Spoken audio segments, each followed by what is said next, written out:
This is Christopher and Katherine, your favorite 401 couple. Yes, I have to read the notes to find out what my name is today. And today we have two very, very special guests. I have just called them cousins, siblings from a different parent. I don't know what you want to call it here. We have, and I'm going to call it Jessica Porter and Hayley Porter.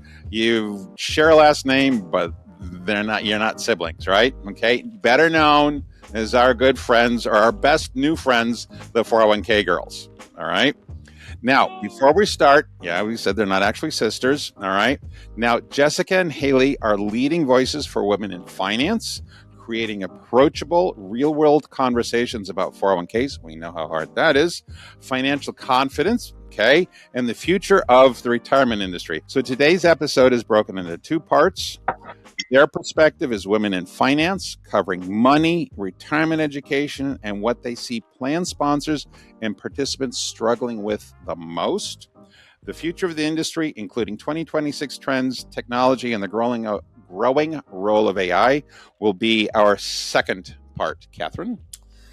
So thank you for coming. Our guests always pick the special treat, and today it is Albany's gummy bears and gummy worms. We have them both. So what made you guys pick these? Well, this was my pick, Okay. And I'm a gummy candy connoisseur, self-pronounced there. Oh. But these gummy candies, and we have little sample platters for ourselves too. But these are everything you want a gummy candy to be. They're super soft every time and delicious. Sounds great.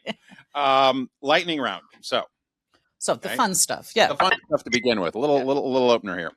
What is your go-to drink for early morning meetings or travel days? So I have mine right here. Mine is a latte with oat milk, a sprinkle of cinnamon, and 2 packets of stevia. Wow, that's very specific. Okay. Very good. It's very specific, yeah. Okay. And what's the other cup? Jessica, do you have one? What's in the same thing? This is just black coffee with a little bit of half and half, but just every day drink. But then if we're going out of town for a trip or something, we do like to stop at a cafe for whatever seasonal drink they have. So we like variety for every day. You've done your share of PLSs, huh? I do appreciate old school coffee with cream, though. Oh, God, that's really nice. All right, one, and you have to. This is the hard part. The hard part of this question is limiting it to one. So since there's two of you, I guess it's two, one each. One 401k misconception you hear all the time. The one thing that I hear that surprises me is when people choose a target date fund according to their age, but they think that is when they're required to retire based upon that age. Oh, wow. It's a contract. Okay. Wow. Okay. That's a good one. I better gently have a conversation that doesn't determine when you retire, but it is a guideline or is chosen for you based on that. But Jessica? Mine is that when people say that they're maxing out, they're actually just getting the entire match, but they think that means maxing out their plan. Okay, is it okay if I share one of the misconceptions we came across on social media? Yeah. Finally figured it out, okay? Why people were saying, well, my employer's giving me a pre-tax 401k plan, and they're also giving me a Roth 401k plan. Everybody's acting like it's two different 401k plans.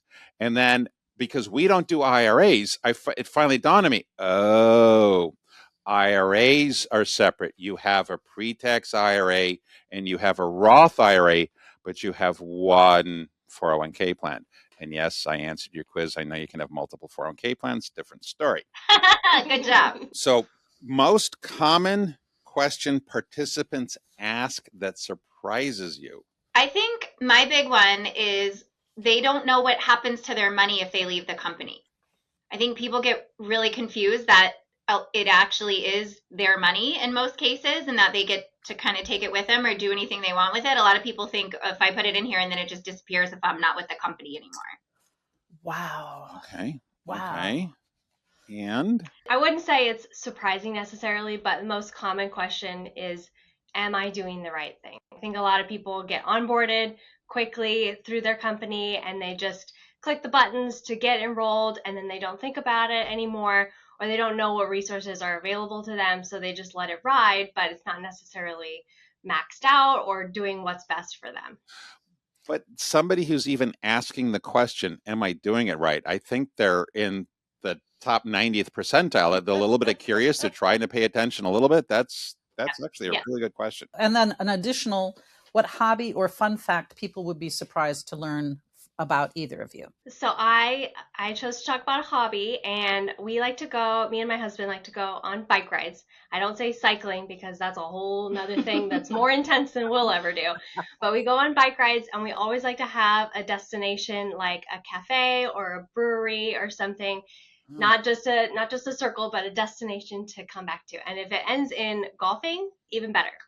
You Wow. bring your clubs on the bike? Well, there's an executive course very close to our house, so you just pack your putter and your pitching wedge, and you're good to go.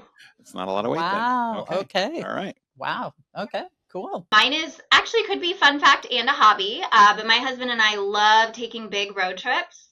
And we've done a few big ones over the last few years. We've done Mexico a couple times, down to Texas where I'm from, and we are actually headed out next week, and we are going to drive down and explore Baja California.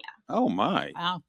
By car, truck, camper, By car, yes. Okay. By car. We'll do lots of camping along the way. Very cool. Very cool. So, although we're leading off with, how did you guys get into this industry, and what are the chances of working with someone with the same last name? How are you doing this for a living, basically? I did not purposely find this industry. Obviously, my background's in the automotive industry, and I was living in Texas. My now husband is from Portland, so I moved up here 12 years ago and wanted to do something different. Didn't know what it was going to be. My degree is in marketing. Finance was absolutely not on my radar. And I ended up almost getting another job at a commercial insurance company. Didn't get it, but they happened to be clients of BPG Wealth Management, my now company. And when they were hiring, there was somebody that was leaving, and they reached out and said, do you know anybody? And they actually sent my resume over. Wow. Oh. So I fell into this by accident. I would never have ever applied for something in financial services because I didn't think that's something I could do. So I started in the 401k space, and then just kind of grew over time, got fully licensed, and the rest is really history. Accidental. Okay. Yeah. Which is the common thing. Yeah. A lot of accidents here. Yes. Mine is by accident as well. Good. And we talked to a lot of people who they're in the same situation. But I was the head secretary at an elementary school before. Oh, wow. We're not going to talk about the commonality, are we? Children. Element. Yeah. Okay. Sorry. Let her go. So it was fun, but it was time to move on, and I was applying for jobs. I got hired at BPG Wealth Management as the admin assistant and receptionist, and never would have thought that I would end up in financial services. But getting to know the clients and more about the subject matter, it was pretty clear that it could be done, and it could be something that I could grow passionate about. So I've been in the industry for 5 years now, licensed for 3, and learning more every day. Oh, yeah. Wow. Cool. Definitely. Katherine? So what are the most common mistakes you see plan sponsors make? I'm going to put a twist on that. What are the most common mistakes that would have been the easiest to avoid? Ooh, that's a tricky one. Uh-huh. I'm going to name one that I think is probably maybe kind of common, but just because it's been something we've been dealing with, is not tracking and monitoring contributions correctly and creating a big old mess for somebody else to deal with. I'm sure you deal with a lot of this because you're tasked with cleaning up a lot of these things that happen in plans. But it should be so easy to avoid in running payroll every single pay period. It's not rocket science, but boy, people can create some real messes out there. Absolutely. Okay. Well, I've got a follow-up question when Hayley's done with what Jessica said. So yeah, I think that another point of contention and what creates confusion for plan sponsors is not understanding all the different parties that are involved with the plan. the record keeper, the TPA, the advisor, the participants, who's the plan sponsor? Is that me? And so understanding who everybody is and what the roles are, I think can alleviate a lot of frustrations. Because if you don't know who to go to with your questions, then you're just spinning around and just growing in frustration. I have a one-pager for you. Okay, now then. So Jessica's comment is in early 2026, before Roth Ketchup and HPIs are really hitting us in the face. Can you imagine, with what you just said, Jessica, can you imagine what it's going to be like in September and October and November when people have not been paying attention at all, despite what we tell them? That's the hard part, because we do tell them, and part of our job is to make sure that they know what's going on and what they should be doing. But when people wear a lot of hats, 401k is not the most important thing on their mind. Yeah, there will likely be some messes we'll have to clean up. Important to anticipate that. Yes. Yeah, we try to be proactive, and our TPA partners try to be proactive too. But there's nothing that can't be fixed at the end of the day. So if that happens, it happens. Yep. A lot of people generally don't go to jail. It's just time and money, right? That's right. Other than we're going to leave Roth Ketchup off the table, do we have any real world examples of a small issue becoming a big one because somebody wasn't paying attention or wouldn't deal with it? I can think of the same client that you're thinking of. Yeah.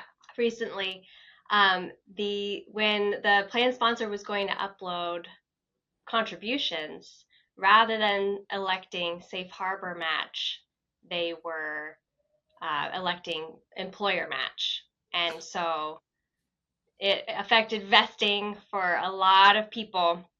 And it's one of those messes that grew and grew and grew for a long time. And now it's being cleaned up and it's getting fixed. But that's something small. A lot of forfeitures are being unforfeited, right? Yeah. Yep. Yeah. Okay. Yes. Katherine? Okay.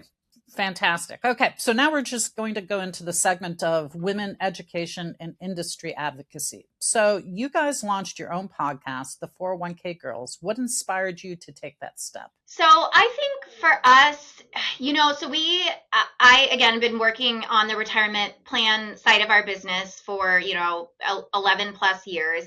Hayley joined me a few years ago, and I think that sort of in doing that, we work with a lot of individual clients in addition to our 401k plans, but we realized that two women managing a retirement plan department in this industry is fairly unique at this point. There's, it's still predominantly male, but two women managing this. The last name was fun. Everybody thinks we're sisters. And so we thought, let's have fun with that. And so for us, we thought, how can we create a platform that makes financial education feel a little bit more fun? I feel very strongly that financial information and education should be a right, not a privilege. It's not something that I had when I was younger. And so because I'm in a position now to be able to share that, it's very important to me. And so we really just wanted to be able to get on a larger platform to get this information out there and to make it feel a little more fun and a little bit more accessible. Yeah. Not so heavy, and combating the misinformation that can be out there on the same platforms that we're on, but we're licensed and go through all of our compliance steps when we're uploading things. So That's right. There's some oversight there that is not necessarily applied across the board. Yeah, so Zach had us do one of his favorite recordings yesterday, a reaction video. And it's always some knucklehead saying that 401ks are some form of bad and stealing from you, and that the only way anybody can do anything is to own rental property as residential real estate. And the lies he was telling were the most egregious yesterday. And Zach just wants to see my blood pressure go up. And let's just put, he's going to be using the bleep button a lot for that episode. So you guys both, you have the podcast and then you put a lot on Instagram. Are you trying to get do you get different audiences doing that? So I do want to clarify, we don't have an official podcast yet. Oh, it's something, no, and I appreciate you thinking that. Actually, that just means our information is out there. We have talked about it. It's podcast space, especially I feel like in every industry, but in finance, is pretty saturated. And I think we want to make sure that whatever information we're putting out there isn't just getting lost in the noise. It isn't the same thing other people are saying. We want to be very purposeful in what we're putting out there. So for now, we're on social media, so LinkedIn and Instagram. And that's where, again, the idea is to put out really sort of bite-sized information for people to digest easily. Attention spans are this big these days. And so to get something out there that somebody can catch on and actually take action, that's our big goal here. Yep. Short form video for now, but we have talked about expanding to other platforms. Yes. And so do you find like the crowd is younger on Instagram? Are they different for you? Can you actually see it? Is there a difference between the LinkedIn crowd and the Instagram crowd, or can you tell? So the LinkedIn crowd, for us at least, is mostly peers in the industry. So we gained, I'm proud of the following that we gained in such a short amount of time there. And I think that is just a reflection of other people acknowledging that this needs to be lighter and more fun and more accessible for people. Versus Instagram is more the general public and younger people, and just trying to cast a wider net there with little snippets that are very actionable for people. Yeah, I love your quiz idea, and I hope it's okay I answer them. I think I'm skewing the results. We love, yes, always. Because I'm like, well, this is an easy. Oh, that's right. I forgot who our audience is. So yeah, You'll ace them every time. I hope so. It's going to be really. Because one day I'm going to click the wrong button accidentally. All right. But I was going to say, it is the funny thing that we live in an information age where you can get information on anything completely in depth. But it's funny that it's just even the basics people are still struggling with, right? And understanding, can they trust what's being said or not? And so that's what I always find just interesting. Maybe even Instagram, you can push that a little bit further than on LinkedIn. And we think about the other things too. And so it's always the question of long form versus short form. You know, what are you trying to do and who are you trying to get? And so we do a little bit of everything. I was invited on this CEO podcast, and it's like, it's a 15-minute podcast. I'm like, what the hell? What? That's the intro. What the hell are we getting done?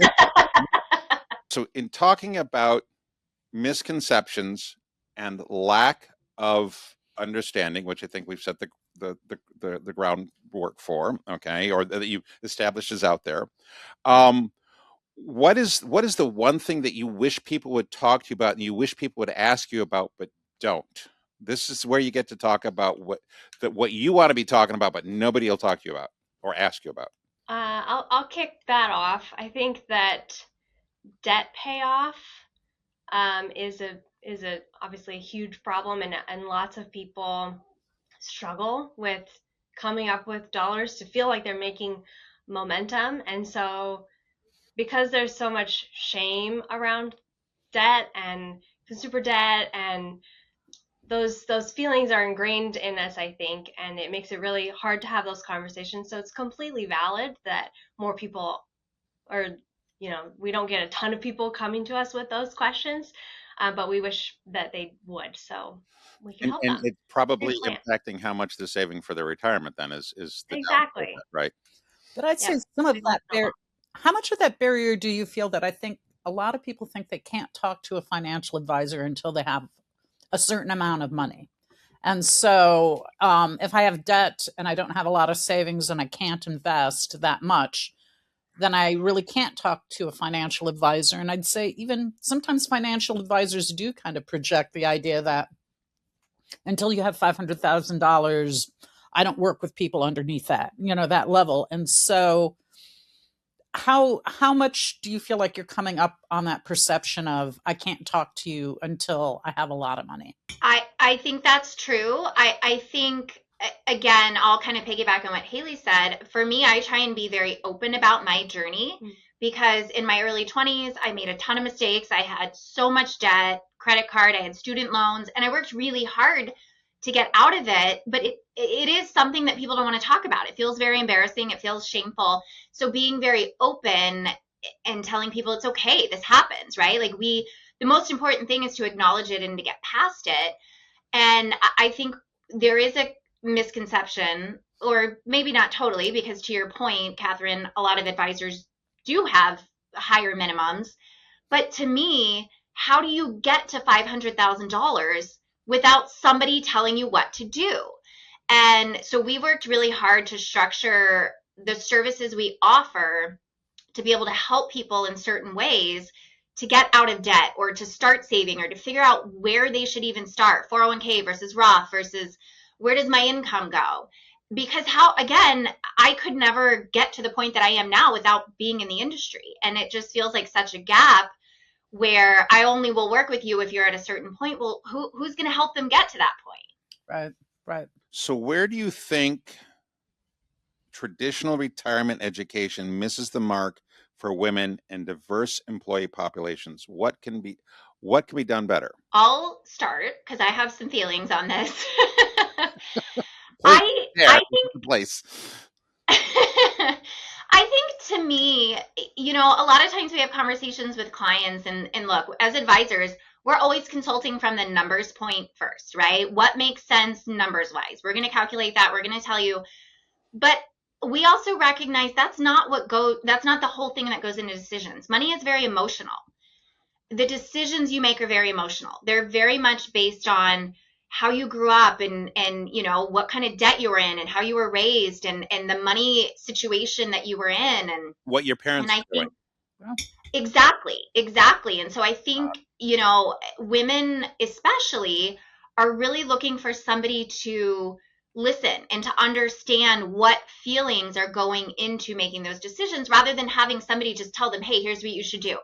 Invest in an index fund for long term and do this. And also not telling them why. I think people want to understand, okay, here's what I'm doing, but tell me why I should be doing this. Yeah. Not enough why. Absolutely.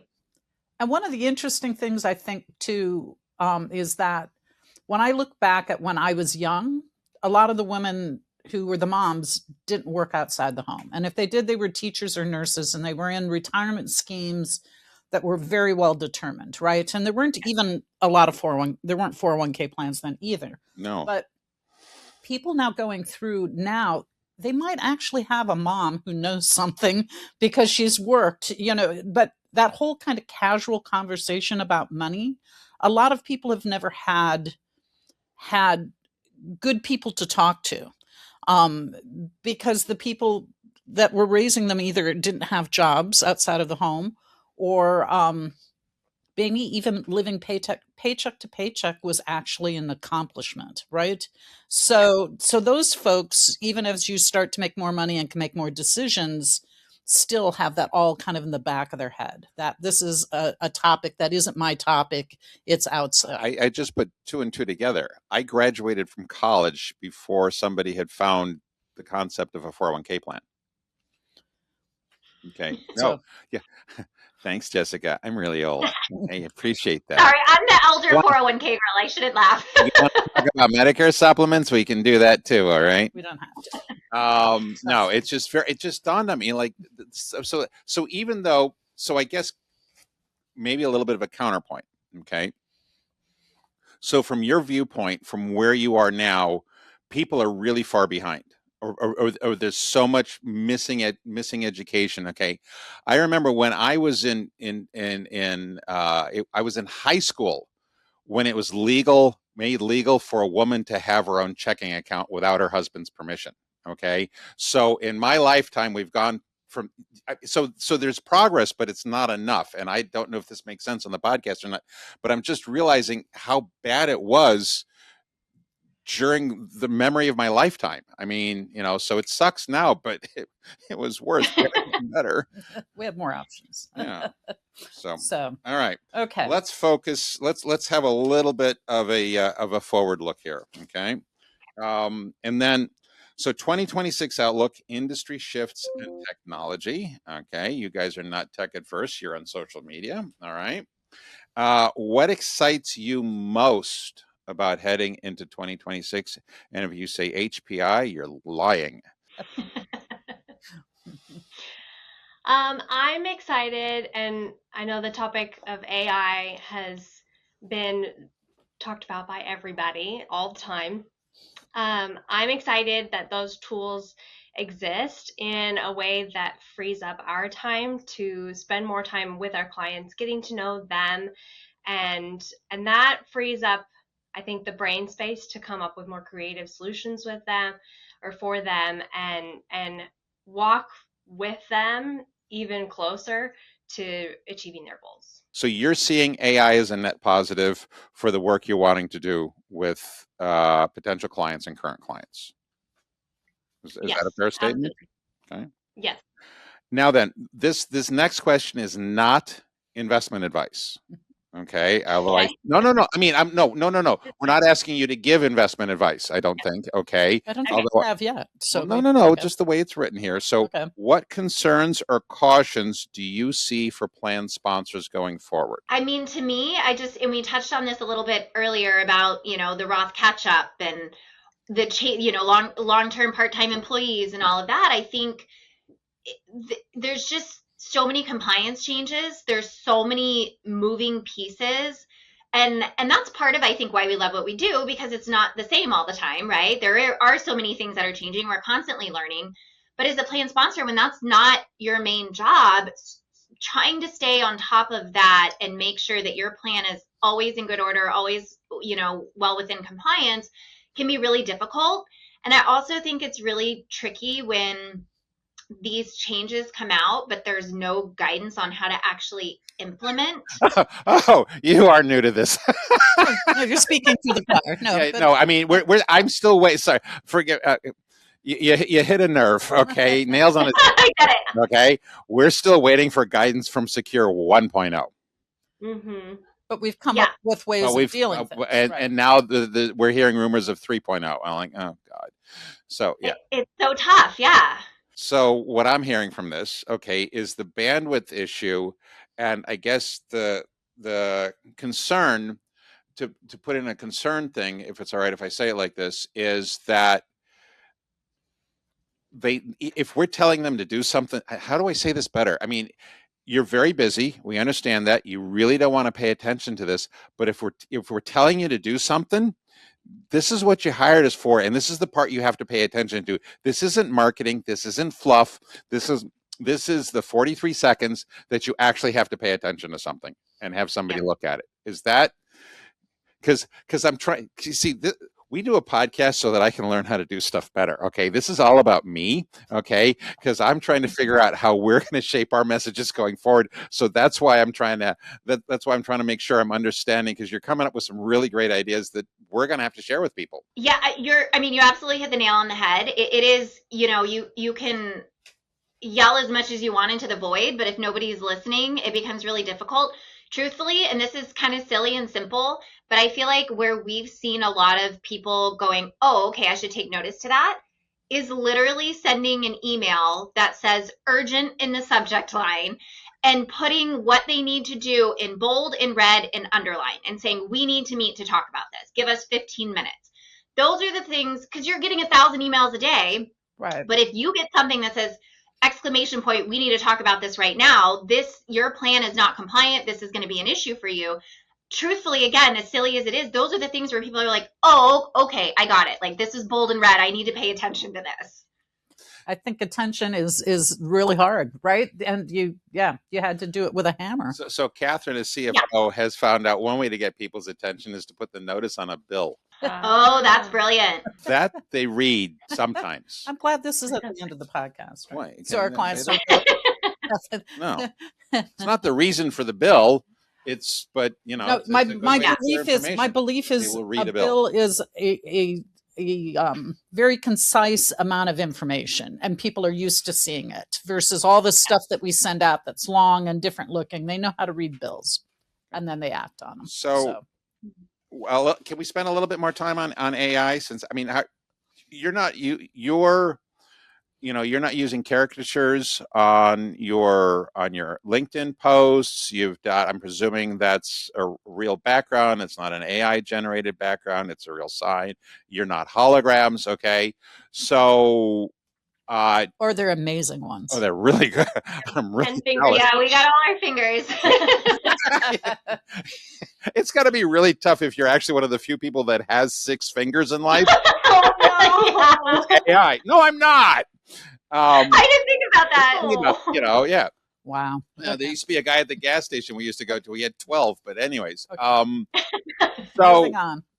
do you have a do you have a favorite AI tool that you think is really helping you share a message? Do you have one, or you just haven't found one yet? You're still shopping. So I'll answer. I'll start. And I know we're both utilizing it. Mhm. So number one, and this is outside of like content creation or anything, but we use Jump AI for our client meetings, compliance, all of that. That's really been a game changer for us as financial advisors. On the social media content side, I'm a chat GPT girl. I do really appreciate it for what it is. I do try and be very conscious to use my brain first, because I think it can get really easy to just rely on these tools that we have without thinking. And so I think what we really try and do is sort of dig and use our information. What are the questions we get? What do we feel like the misconceptions are? What are we seeing in the real world? And then, like Hayley mentioned earlier, using these AI tools, using ChatGPT to just help us narrow down what the message is going to be. Give us something helpful and easy and succinct. I will say I am very adamant that I do not want to use an avatar. I do not want to use a video of me that's not actually me. Every single picture, video that you see of us on our social media is actually us as people. And I feel very strongly about that. I suppose at some point I could change my mind, but at this point we're real people, and I don't want to lose that. Right. No, I'm proud of that too. And I am also, we're both using ChatGPT, but it's more as a creative jumping off point. Like, put all my thoughts and ideas into one place and then help me make sense of it in a way that I can share concisely with the public. Exactly. Yeah, we've so the webinar that we're starting our webinar series the 18th, and yeah, I'll be very blatant. Copilot, you got to put the right garbage in, garbage out. You've got to talk. Yep. No, you forgot the first part. It's not a 90-minute webinar. It's a 15-minute webinar. Oh, okay. And he comes back with a couple, only a few pages. No, so it's very, it's going to be an interesting tool. It's going to help. I'm trying to have fun with it. And I was trying to do some AI generated videos with everything else. I found out we can have an old man Italian accent. Zach's really not like, come on, man, let me play. Like, nope, we're gonna have real people. We're gonna have real people doing the voices. So, anyways, is there something that you wanted to talk about that we haven't asked you that you'd like to talk about? How are you using the AI tools that are available out there? Well, so what we realized a couple years ago is that in our attempt to be polite, we were using a passive voice with our communication to our clients. Okay. Like, our implementation people would be telling the financial advisor, and the investments need to be selected at the record keeper. And the financial professional would reply, okay. They didn't take that as a 3 to-do. weeks later, we're still waiting. The investment selection needs to be made at the record keeper. Okay. 3 weeks later, status update. The investment selection, because I don't know why we started off with a passive voice. Okay. Hey, numbnuts. We thought it was Hey, knucklehead. Yeah. Hey, knucklehead, you have to pick the frickin' investments. It's your job. Well, you're the TP. No, you're the financial professional. Please, for the love of God. Okay, seriously, we've had those conversations. All right. And so we went through all of our communication and had it turn into a professional, positive, active voice. And it completely changed everything we say. Wow. But That's a good observation. But it's not. But it's still. We have to communicate with an active voice. So we're working on a 360. Most of my projects that I'm working on, so I spend a lot of time in Copilot beforehand, having it do some research, having me make some, having it go through all the data that we already have in SharePoint. It's amazing how many records it can go through quickly. It's finding stuff I've completely forgot about that I thought I would need forever and never forget. It's like, hey, you've got this PDF from years ago. Why aren't we using it? Oh. And exactly like you all, I do use it to like help with my ideas that are all fragmented and put them into something and see. And what I like is you can see all sorts of different versions of making it shorter, making it friendlier, all of those things. And it makes you really think about your voice a lot and adjusting your own voice. But I love to have it open when I'm watching seminars and everything else, because people say things that I kind of go, I wonder if that's true, or what does that really mean? And I used to be more likely to go, people go da da da da da da, and do I really know what that means? Now I can find out. So I find it one of the best research assistants I could ever have, just because it'll go deep and you can keep asking it more and more, give 5 examples of something, and it comes up with 5 examples when you would have only thought of one. Yeah. So, so the version of Copilot we're using is doing a lot better with footnotes showing the resources it's finding. Yeah. I appreciate that, because I do think you have to be careful not to take everything at face value. You know, I mean, we are the experts, and yes, we're going to leverage different tools and things, but at the end of the day, you can't just blindly accept certain things. So yeah, I really appreciate, give me a resource, give me where this actually came from. And I think, Christopher, to your point, it does a really good job of just sort of pulling from all these different places, rather than having to spend an hour going to all these yourself. Now you can sort of direct exactly where you want your attention to be. Exactly. Right. So thank you very much. I'm so happy we have finally had the 401k girls on the 401 Couples podcast. This is a true treat. Thank you very much for joining us. Katherine, how'd you like to close? Well, the snack was excellent. I've eaten half of it. Yay! There's nothing like fresh gummies. So I appreciate that. So, and the conversation was great. So thank you very, very much. Really. So, really I think both of us are on LinkedIn, and you can find material both on Hunter Benefits and you individually in the firm that you work with. And any questions specifically for Hunter Benefits, the email is sales@hunterbenefits.com. And we really appreciate your time with us. Thank you very much for coming. Thank you. Thanks for having us. Thank you so much.